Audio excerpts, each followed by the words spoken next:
Hello, my name is Christine Yen. Thank you for having me. I'm excited to be here. While I am the co-founder and CEO of Honeycomb, I will say the statements and assertions I make should apply to any modern observability workflow. Let's get in. Writing software today feels more magical than it ever has before. We've got LLMs everywhere. We have cheap API calls to foundation models. I'm not even going to touch the whole idea of vibe coding in this talk. There's a lot to be excited about here. It's very cool to be in the middle of a phase change in progress when everything is new to everyone at the same time. And most of us here today have been building software before this LLM boom. And we know the hard part about building software systems isn't just the writing of the code. It's the testing, it's the maintenance, the tuning, and the debugging that comes after.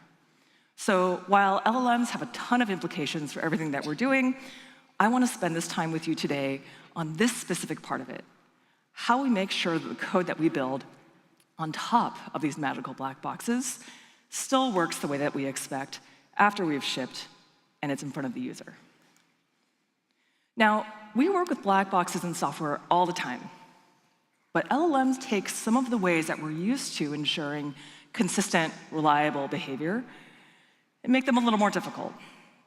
Take, for example, trying to make sure your code overall is testable, mockable, and debuggable.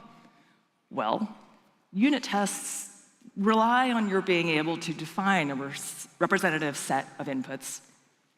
With LLMs, we're intentionally opening the door to a very long tail of possible inputs. As for mocks, LLMs are by nature non-deterministic. Swapping it out for a deterministic mock doesn't really help us much here. And when it comes to debugging your LLM behavior, we don't have simple logical paths to step through.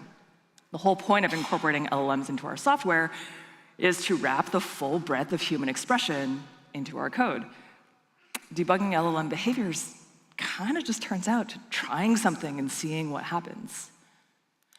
So this turning upside down of our worldview is happening on a literal software engineering, systems engineering level where these black boxes just aren't testable or debuggable the way that we're used to, which means there's no solid sense of correct to fall back to. It's also true at a meta level.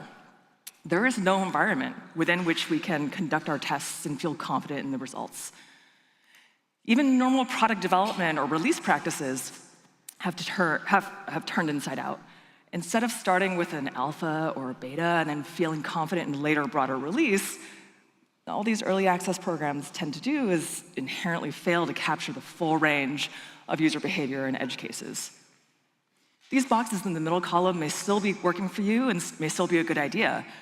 They just won't be enough for ensuring the correctness of your new LLM-backed functionality when you're inviting your end users to do a lot of things in your system that you may never have expected. So, is it time to give up on everything we've learned and know how to do and just embrace the rise of prompt engineering as a specialized skill set of the future? No, obviously not, or else I wouldn't be here today. Because a lot of the conversations we've been having as an industry over the years about how to build reliable and performant available systems in a chaotic cloud-native world are still relevant, probably more relevant, with the sort of rapid iteration that building with LLMs demands. Adopting CI/CD let us ship code much more frequently, rapidly iterating on user experience.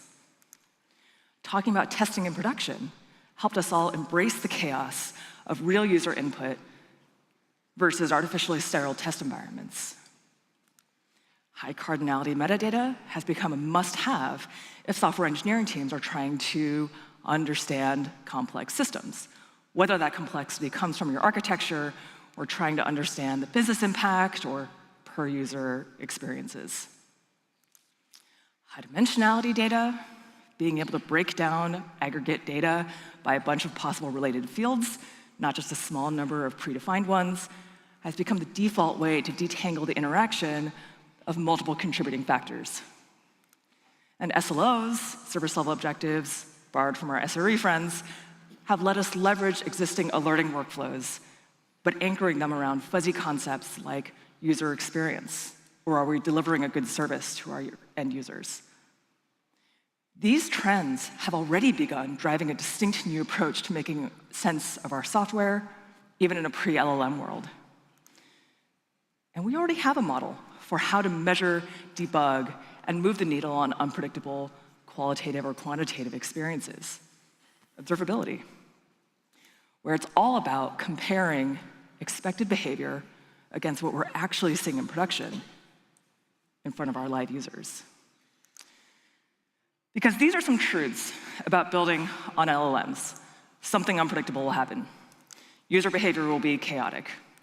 One fix will break something else. Tests won't be enough, and early access programs won't help you. These aren't only properties of extremely complex systems, they impact all of us once we've decided to take in natural language input or unpredictable input from users and pass it off to AI to make decisions about. That path carries with it a level of chaos and complexity that will force us all to level up fast. Now, observability helps embrace some unpredictability, enabling the sort of feedback loops that let you learn from what's really happening with your code. The same way that we've learned to work iteratively with tests, observability enables us all to ship sooner, observe those results in the wild, and wrap those observations back into the development process. But we just said tests wouldn't be enough, right? That's where evals come in. As a quick sidebar, for anyone who isn't familiar, these are tools that allow us to codify what good looks like in an LLM world, that allow for a little bit more flexibility about what success or failure means for our applications. The pattern is that you develop your set of evals as you develop your application, and we use them to capture intended behavior or flag unintended behavior as you work with your prompt. Now, evals parallel observability in really useful ways. While observability is all about the unpredictability and chaos of production, evals try to capture that good and the bad as they happen. Although in both cases, whether you're talking about the instrumentation behind your observability or evals themselves, the intention is for them to evolve with your code. And what you find in your observability tools about how users are trying to use your software turns out to be the best source of input into defining those new evals. And so if you put these two things together, the same way that observability offers feedback loops into development, observability pairs with your evals to form these feedback loops, informing and improving your prompts. As you're uncovering the behavior of your LLMs in response to your prompts, you're defining evals, releasing quickly, watching that code in the wild, then closing the loop as you learn and pulling those learnings back into your code base to live on forever as evals. Let's go one level deeper. What does it look like to ensure that you're setting yourself and your observability tooling up to support this kind of workflow? Well, because LLMs and Gen AI are these non-deterministic black boxes with unbounded variations on inputs they can receive, with a rapidly evolving set of paths used to refine those inputs, getting good observability into these systems is all about systematically tracking the inputs and outputs. Let's take a look at what this looks like for a standard web app. By instrumenting our application, we can capture what arguments were sent to it on any given HTTP request. Some metadata about how the app was running, what was returned. All of this lets us reason about the behavior that we expect for a given user, endpoint, or set of parameters. And it lets us isolate and debug the issue if the actual behavior deviates from that expectation. But what about this payment service? It's a third-party black box out of my control, where even if I wanted to, I couldn't go in and instrument it or look at the logs flowing through of what it's doing. What I do know is what requests my app is sending it, from where in the code, and on behalf of which user. And I know how long it took to respond and whether it was successful and probably some other metadata. By capturing all of that, I can start to reason about how the inputs impact the outputs of my black box, how my application and my business logic impacts all of that, and ultimately the impact on the experience the end user is having. Taking that and carrying that into an LLM world, there are a few more boxes, but the principles remain the same. One tactical note, I like using traces for this in order to understand the relationships better between the overall end user experience and sort of the subcomponents. If you want to use structured logs, go for it. You do you. Either way, we start with the end user experience, the raw input, and eventually the output that we're returning. We can also capture metadata on the context that we're constructing along with our prompt and how long that took. We can keep track of the prompt itself that we ultimately pass to the LLM, and useful metadata, capture useful metadata like token usage, as well as any parsing or validation of LLM outputs before returning to the user. By operating under the general principle that criteria for decision-making should be captured in a span, you can then go and isolate any of the interesting behaviors based on how a prompt is generated. And all of that ultimately lets us see all of the work that we're doing up to and including calling the LLM all in one place. Yes, of course, we can also get the aggregate graphs like the ones on the left and the middle.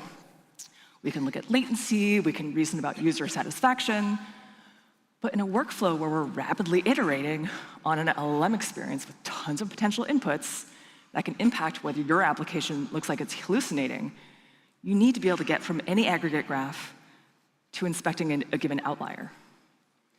This blue row at the bottom, this is a span where ultimately we're actually calling the LLM. And being able to ask questions like, okay, what actually got passed to the LLM? What was it responding to? Relies on all of the spans above it. Because that's all the work that we're doing to build the best prompt that we can hand to this commercial LLM. And when there are that many things that could result in an unsatisfying LLM response, we need all of the context we can get to iterate and investigate and iterate towards a better prompt. Now, there are a number of specialized tools out there that promise out-of-the-box answers for LLM observability. I will assert, I don't want a siloed or specialized tool. I want something, especially not one that tries to tell me what to care about. I want my tools to reflect what I care about, what good looks like for my applications, and something that aligns with the workflows that my engineering teams are using for the overall application logic. Because everything I've talked about so far isn't some new skill set or mindset. So much of this shift towards embracing observability is already underway. In the last decade or so, we've seen a huge shift from developers are just here to write a lot of code, which AI code assistants are certainly helping with, to expanding our responsibilities to owning our services, joining on call rotations, and testing in production. Ultimately, being responsible for what our end users see as a result of our code. Because like it or not, when building for this new Gen AI world, nothing is predictable besides some level of chaos. Over the years, as I've gone around talking about observability, I've communicated some version of this bottom statement, that software behaves in unpredictable, emergent ways, and the important part is observing your code as it's running in production while users are using it. This was true before LLMs, but now as we are intentionally embracing these non-deterministic black boxes with emergent behaviors, this statement is that much more true. So as we enter this age of AI, I'm weirdly optimistic because we have many of the tools and practices at our disposal to make sense of this brave new world. And we're just getting started. I, for one, am excited. We got this. Thank you for your time and attention today. If you'd like to learn more, I've got an O'Reilly report and a book to recommend you. I will be at the Honeycomb booth in the expo hall. My team and I would love to hear about what you're building. Thank you so much. Have a great KubeCon.